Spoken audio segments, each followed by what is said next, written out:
Assalamualaikum warahmatullahi wabarakatuh. Perkenalkan kami dari kelompok 2A. Pagi hari ini kami akan mempresentasikan fakta dan analisa rencana detail tata ruang BWP Manggar Kota Balikpapan. Adapun kelompok 2A ada Rizky Arifin, Dede Restiani, Amabella Carita, Emon Cahyadi, Ade Regita, Dia Putri, Dia Hasri Nabila, Dwi Nur Rahman, dan Virgiliana. Adapun latar belakang, RDTR merupakan hasil penjabaran dari RT/RW, kabupaten atau kota yang di dalamnya meliputi rencana distribusi pemetaan ruang, bangunan dan bukan bangunan. Kota Balikpapan merupakan salah satu dari 57 kabupaten atau kota yang diprioritaskan pengembangan dan penetapan RDTR kotanya. Dalam RT/RW Kota Balikpapan terdapat pengembangan kawasan Minapolitan yang terletak di Kelurahan Manggal, Kelurahan Manggar Baru, dan Kelurahan Lamaru, sehingga dalam arahan pencapaian rencana strategis tersebut, maka ditetapkan BP Manggar sebagai bagian dari wilayah RDTR yang diprioritaskan pengembangannya. Kondisi dasar pada BWP yang pertama yaitu posisi geografis dan luas wilayahnya, di mana luas BWP adalah 1.281,56 hektar yang terdiri dari sebagian wilayah Kelurahan Manggar, sebagian Kelurahan Lamaru, dan sebagian Kelurahan Manggar Baru. Kemudian untuk topografinya, di mana ketinggian didominasi rata-rata ketinggiannya 0-10 meter di atas permukaan laut, dan kemiringan wilayah bagian besar pada BWP memiliki kemiringan 0-2% dengan geomorfologi dataran pantai. Sedangkan secara stratigrafi, kondisi geologinya sebagian besar merupakan formasi aluvium dengan jenis tanah aluvial, sedangkan sisanya merupakan formasi kampung baru dengan jenis tanah potsolik merah kuning. BWP sendiri merupakan bagian dari Das Manggar yang memiliki luas 1.921,58 hektar. Sedangkan sumber mata air alternatif yang biasa digunakan adalah tampungan air hujan. Kemudian pada wilayah WP memiliki kondisi curah hujan yang cukup signifikan, di mana curah hujan rata-rata tahunan sekitar 2.519 mm dengan suhu rata-rata 27 derajat Celcius. Selanjutnya yaitu dilakukan analisis satuan kemampuan lahan dengan mengacu kepada Permen PU nomor 20 tahun 2007. Kemudian dilakukan analisis SKL dengan membuat 9 SKL, kemudian kami superimposkan sehingga menghasilkan peta klasifikasi kemampuan pengembangan lahan. Berikut adalah klasifikasi kemampuan pengembangan lahan pada BWP, di mana didominasi oleh kemampuan pengembangan lahan cukup dan tinggi. Penggunaan lahan berdasarkan peta dapat dilihat bahwa BWP Manggar masih didominasi oleh kawasan budidaya dengan jenis penggunaan lahan yang beragam, namun paling tinggi adalah pada perkebunan, ladang, dan pekarangan, dan masih banyak lahan yang belum dimanfaatkan sehingga kondisinya masih dipenuhi oleh semak belukar. Pada demografi, sosial budaya, dan masyarakat, kepadatan penduduk di BWP Manggar adalah 20 jiwa per hektar, di mana ini merupakan kepadatan penduduk yang rendah, dan jumlah penduduknya pada tahun 2020 adalah 25.857 jiwa, dengan dominasi penduduk pada Kelurahan Manggar Baru yaitu 68%.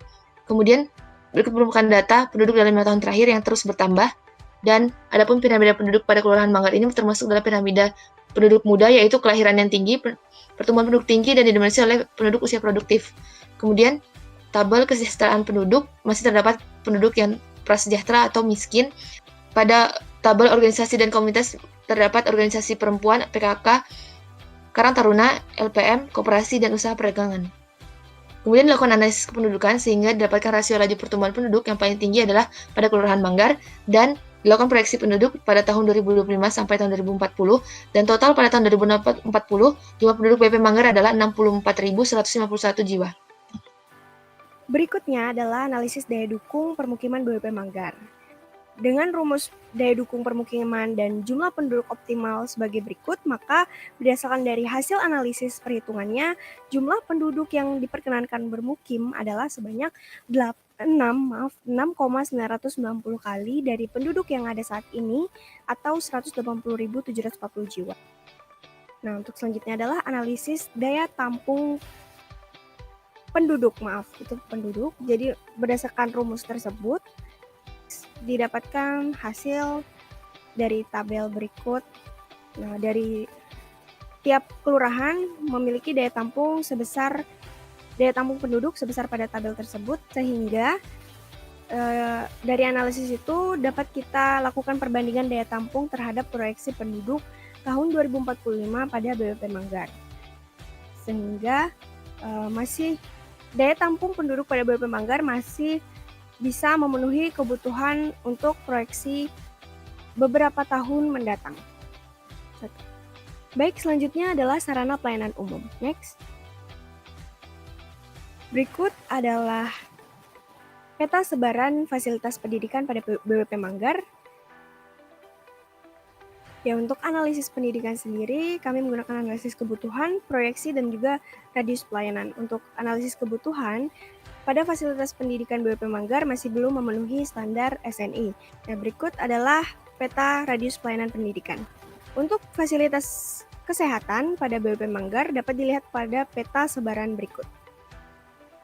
Nah, analisisnya sama seperti yang sebelumnya, yaitu untuk kebutuhan sendiri terdapat satu jenis fasilitas yang terpenuhi dan 2 fasilitas yang belum memenuhi. Untuk peta radius pelayanan kesehatan BWP Manggar juga dapat dilihat pada peta berikut.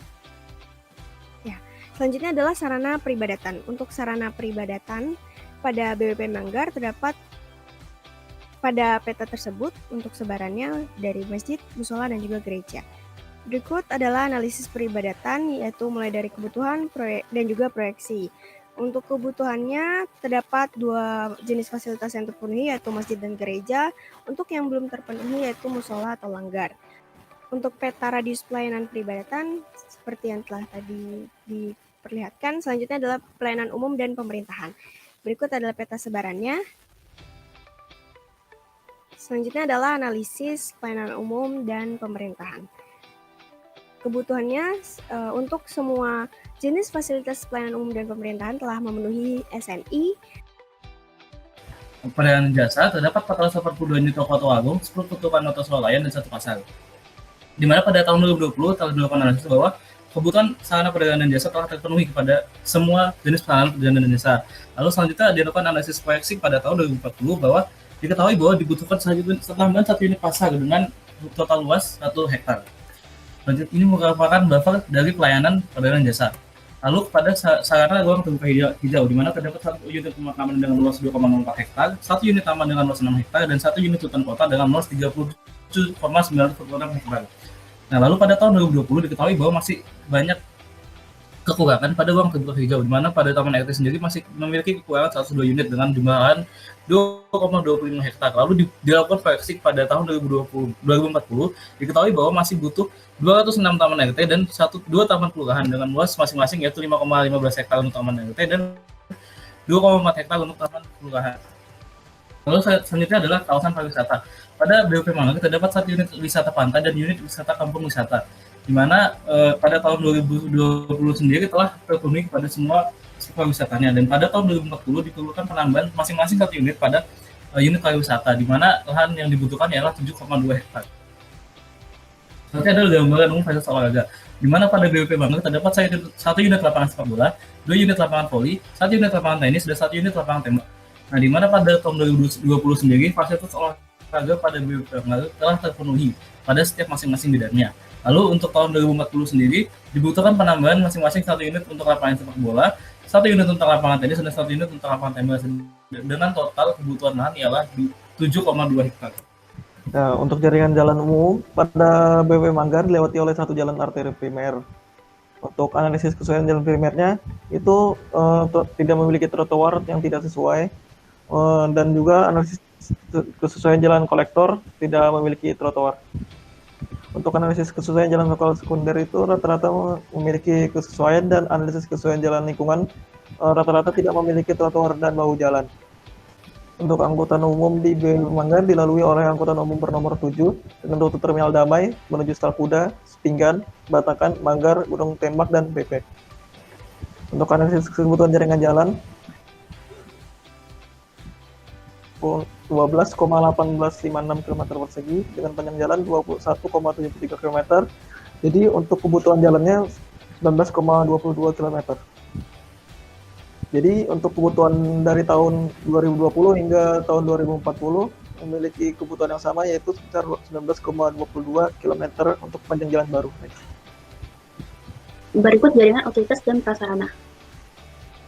Adapun sumber air bersih pada BP Manggar terdapat Das Manggar, dan juga Das Lamanu dengan total luas 12.000 hektar. Selanjutnya ada penggunaan PDAM pada BP Manggar terdapat tipe air minum, perpipaan PDAM, dan juga perpipaan PDAM. Adapun sumber air bersih lainnya terdapat sumber air tanah berupa sumur gali terlindung, sumur gali dengan pompa, sumur bor dengan pompa. Adapun sumber mata air terdapat terminal air, mata air terlindung, dan juga tampungan air hujan. Untuk kualitas air minum, pada Kelurahan Manggar Baru berdasarkan profil Kelurahan Manggar Baru 2016 bahwa sumur gali, pam, bak penampung air hujan, dan juga dapat isi ulang dalam kualitas air minum kondisi baik, tidak berwarna, dan tidak berasa. Menurut RT RW Kota Balikpapan, bahwa terdapat pengolahan air berupa IPA Waduk Manggar dan juga IPA Tritip dengan kapasitas masing-masing 25 liter per detik dan juga 50 liter per detik. Adapun jaringan transmisi air bersih terdapat jalur Waduk Manggar hingga IPA Batu Ampar dan juga jalur Waduk Manggar hingga IPA Kampung Damai. Berikut merupakan pelayanan jaringan air bersih pada BP Manggar. Adapun proyeksi kebutuhan air bersih didasarkan pada kebutuhan dasar dan juga pengembangan kebutuhan, di mana berikut merupakan kebutuhan domestik pada 20 tahun ke depan, dan berikut merupakan perhitungan pada tahun 2025, di mana kebutuhan domestik sama dengan pemakaian air saluran rumah ditambah dengan pemakaian hidran umum didapatkan sebesar 5.424 liter per hari. Adapun kebutuhan domestik didapatkan sama dengan kebutuhan komersial, yakni 20% dari kebutuhan domestik ditambah dengan kebutuhan fasum, yakni 15% dari kebutuhan domestik, didapatkan 1.916 liter per hari. Adapun kebutuhan total, kebutuhan domestik ditambah dengan kebutuhan non-domestik sama dengan 7.391 liter per hari. Adapun kebutuhan untuk air hidran sama dengan 10% dari kebutuhan total air, dan juga besarnya kehilangan air sama dengan 20% dari kebutuhan total. Berikut merupakan proyeksi kebutuhan air, bahwa berdasarkan analisis proyeksi kebutuhan air didapatkan secara kondisi existing bahwa BP Manggar terdapat unit cadangan air baku berupa Das dan juga sumber mata air lainnya. Hal ini dapat dikatakan bahwa kebutuhan air dapat ditampung selama 20 tahun ke depan. Selanjutnya air limbah, berdasarkan RT Kota Balikpapan bahwa terdapat pengembangan instalasi pengelolaan lumpur tinja pada Kelurahan Manggar dengan kapasitas 40 juta liter per hari. Berikut merupakan peta sebaran rencana IPAL. Adapun analisis proyeksi timbulan air limbah, bahwa air limbah adalah dihasilkan sama dengan air bersih yang digunakan untuk kebutuhan sehari-hari, yakni sebesar 110 liter per hari, di mana pada perhitungan tahun 2025 didapatkan sebesar 1.064.000 liter per hari. Berikut merupakan proyeksi timbulan air limbah pada BP Manggar. Dapat dikatakan bahwa terjadinya peningkatan proyeksi timbulan air limbah di setiap tahunnya. Hal ini menjadi perhatian untuk direncanakannya IPAL yang sehat agar tidak mencemari lingkungan. Baik, selanjutnya drainase. Pada kawasan Balikpapan Timur ini, sebagian drainase telah sesuai dengan standar.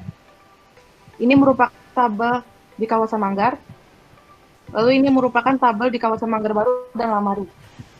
Lalu untuk analisis drainase, di sini kami menggunakan analisis air limpasan. Dan ini adalah hasil analisis kami. Ini di kawasan Manggar, lalu ini di kawasan Manggar Baru, dan ini di kawasan Lamaru. Selanjutnya yaitu persampahan. Pada BWP Manggar sendiri terdapat 6 TPS yang tersebar di seluruh BWP dengan kondisi existing sebagai berikut. Dan juga terdapat petugas DLH yang tiap harinya akan keliling ke rumah-rumah warga untuk mengambil sampah secara komunal. Berikut merupakan peta persebaran TPS pada BWP Manggar. Untuk analisis persampahan sendiri diasumsikan berdasarkan Departemen PU per orang per hari menghasilkan 3 liter sampah. Dilakukan perhitungan, maka dihasilkan data sebagai berikut, di mana ketersediaan TPS pada BWP Manggar dalam keadaan tidak sesuai. Dan untuk analisis proyeksi kebutuhan TPS pada BWP Manggar sendiri perlu adanya penambahan unit TPS, di seluruh kelurahan, yaitu Kelurahan Manggar, Manggar Baru, maupun Kelurahan Lemaru. Selanjutnya adalah listrik. Pada BPP Manggar sendiri di seluruhnya telah dilayani oleh PLN UP3 Balikpapan melalui aliran listrik yang disalurkan dari pembangkit listrik tenaga diesel atau PLTD Batakan. Untuk menghitung kebutuhan listrik pada BPP Manggar sendiri, menurut PRUTL PLN, per orang per hari membutuhkan 170 watt. Sedangkan untuk kebutuhan fasilitas sosial dan perkantoran 25% dari kebutuhan rumah tangga, rekreasi sebesar 20% dari kebutuhan rumah tangga, dan PJU sebesar 10%. Berikut merupakan persebaran tower telekomunikasi pada BPP Manggar, yaitu terdapat 3 di Manggar, 3 di Manggar Baru, dan yang belum terlayani seluas 957,969 hektar, sedangkan yang telah terlayani yaitu seluas 327,674 hektar. Selanjutnya ada perekonomian, di mana berikut merupakan tabel jumlah penduduk tenaga kerja berdasarkan jenis kelompok kerja yang di mana didominasi oleh karyawan atau buruh, kemudian disusul oleh wira swasta. Kemudian ini merupakan tabel jumlah penduduk tenaga kerja berdasarkan angkatan kerja di wilayah BPP Manggar, di mana didominasi oleh angkatan kerja. Ini berikut merupakan tabel jumlah penduduk berdasarkan jenis pekerjaan di BPP Manggar memiliki pekerjaan sebagai wira swasta, PNS, Polri, TNI, pedagang, pelaut, pertanian, perkebunan, peternakan, nelayan, perikanan, karyawan, buruh, medis, tukang, dan mekanik. Kemudian berikut jumlah anggaran belanja, penerimaan retribusi, dan PBB. Berikut merupakan analisis kesempatan kerja pada wilayah BPP Manggar mendapat tingkat partisipasi sebanyak 50,7%, Manggar Baru mendapatkan 57,57%, dan Lemaru mendapatkan 58,4%, di mana sebesar pada wilayah BPP 53,7% dapat dijabarkan sebagai 100 orang tenaga kerja terdapat 54 orang, merupakan angkatan kerja yang termasuk ke dalam masyarakat yang bekerja, menganggur, dan sedang mencari penghasilan.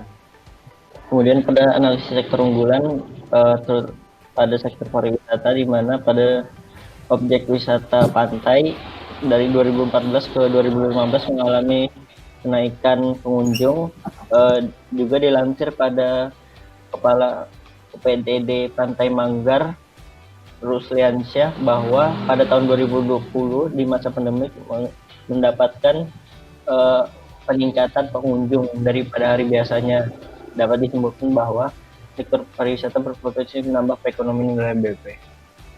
Kemudian pada sektor pertanian dan hortikultura, di mana pada Tribun News Kaltim 23 Oktober 2020 bahwa sedang panen orang, yakni semacam umbi-umbian seluas 2 hektar yang dapat tembus ke pasar Jepang hingga ke Taiwan. Pertanian rumput laut di Kelurahan Manggar pada daerah BPP meraup untung hingga 27 juta per bulan. Kemudian pada sektor perikanan, terhubung dikit masyarakat daerah BPP yang bekerja sebagai nelayan, juga tempat yang strategis, tempat pelelangan ikan pada wilayah BPP, dan hasil tangkapan laut tersebut dapat dikembangkan untuk menjadi bermacam produk yang dijual ke pasar atau tempat penjualan ikan asin, dan ikan segar. Sektor perdagangan di daerah BPP pun mengalami peningkatan perekonomian karena banyaknya wilayah BPP menyokong perekonomian wilayah BPP yang dibuktikan dengan banyak pasar dan warung. Selanjutnya, tata bangunan. Adapun KDB pada BPP Manggar didominasi dengan KDB 41 hingga 60% dengan jumlah bangunan 7.006 bangunan dengan peruntukan permukiman, perkantoran, pertahanan keamanan, pendidikan, dan juga industri. Adapun KLB didominasi dengan 30 hingga 60% dengan jumlah bangunan 6.919 unit dengan peruntukan permukiman, pertahanan keamanan, pendidikan, industri, perikanan, juga peternakan. Adapun KDH didominasi 21 hingga 40% dengan jumlah bangunan 6.707 bangunan dengan peruntukan permukiman perkantoran, pendidikan, industri, dan juga perikanan. Berikut merupakan analisis intensitas pemanfaatan lahan berdasarkan RT/RW Kota Balikpapan, di mana kawasan peruntukan permukiman, perdagangan dan jasa, dan juga perkantoran sesuai dengan RT/RW. Selanjutnya, kawasan peruntukan pertahanan keamanan, pelayanan umum, pendidikan, dan juga industri sesuai dengan RT/RW. Dan kawasan peruntukan perikanan dan peternakan sesuai dengan RT/RW. Adapun GSB pada BP Manggar didominasi dengan GSB 3-5 meter. Dan GSS pada BP Manggar didominasi dengan lebih dari 10 meter. Adapun analisis GSB bahwa GSB 0-2 meter terdapat pada jalan lingkungan, dan juga GSB 3-5 meter terdapat di jalan lingkungan. GSB 6-10 meter terdapat di ruas jalan lokal, dan juga GSB lebih dari 10 meter terdapat di ruas jalan arteri. Selanjutnya, analisis GSS atau garis sempadan sungai. Pada penggunaan lahan pendidikan, GSS lebih dari 10 meter, permukiman 5-10 meter, perdagangan dan jasa 0-5 meter. Analisis ini terhadap kesesuaian RT/RW Kota Balikpapan bahwa permukiman dengan garis sempadan sungai yang tidak bertanggul ini tidak sesuai karena kurang dari 15 meter. Adapun analisis jarak antar bangunan menurut Permen PU Nomor 29 Tahun 2006 bahwa BWP Manggar ini memiliki rata-rata lantai 1-3 dengan tinggi bangunan 0-8 meter, sehingga diperoleh jarak antar bangunan sebesar 3 meter. Namun, sesuai kondisi sistem masih terdapat GSB yang kurang dari 3 meter. Selanjutnya adalah analisis SWOT pada tabel SO. Perlu adanya pengembangan infrastruktur, ekonomi, serta sistem transportasi, kemudian pengembangan kawasan metropolitan, kemudian pemberdayaan SDM khususnya pada sektor pertanian dan perikanan, dan pengembangan wisata bahari. Kemudian pada tabel WO, perlu adanya perbaikan jalan serta infrastruktur lainnya, dan memanfaatkan energi dan ketegangan listrikan yang berkelanjutan. Kemudian pada tabel ST, perlu adanya peningkatan layanan sarana, prasarana, khususnya pasar, lahan parkir, ETH, dan wisata, dan menekan tingkat urbanisasi di BP Manggar. Kemudian pada tabel WT, perlu adanya perhatian khusus bagi penduduk prasejahtera, kemudian perhatian khusus bagi penduduk kampung nelayan yang terkesan kumuh, serta pengendalian dampak negatif terhadap pengembangan kawasan metropolitan. Adapun kebijakan dan strategi yang didapatkan dari hasil SWOT tersebut, pertama menyusun program peningkatan manusia yang sehat, cerdas, dan mampu bersaing, kemudian menyusun program pelaksanaan pengembangan kawasan metropolitan, menyusun program pembangunan yang memperkuat daya dukung lingkungan, peningkatan fungsi pelayanan dan pengelolaan infrastruktur, penyusunan program BWP Manggar tangguh dari bencana alam maupun non-alam, penyediaan sarana prasarana transportasi, kemudian penyusunan program peningkatan sanitasi yang layak, dan pengembangan sektor pariwisata dan menjadikan BWP Manggar menjadi tujuan wisata Kota Balikpapan, kemudian menjaga kelestarian terhadap sumber daya yang ada, kemudian pengembangan pemberdayaan wilayah perkotaan dan pedesaan di BP Manggar. Demikian presentasi dari kelompok A2, terima kasih.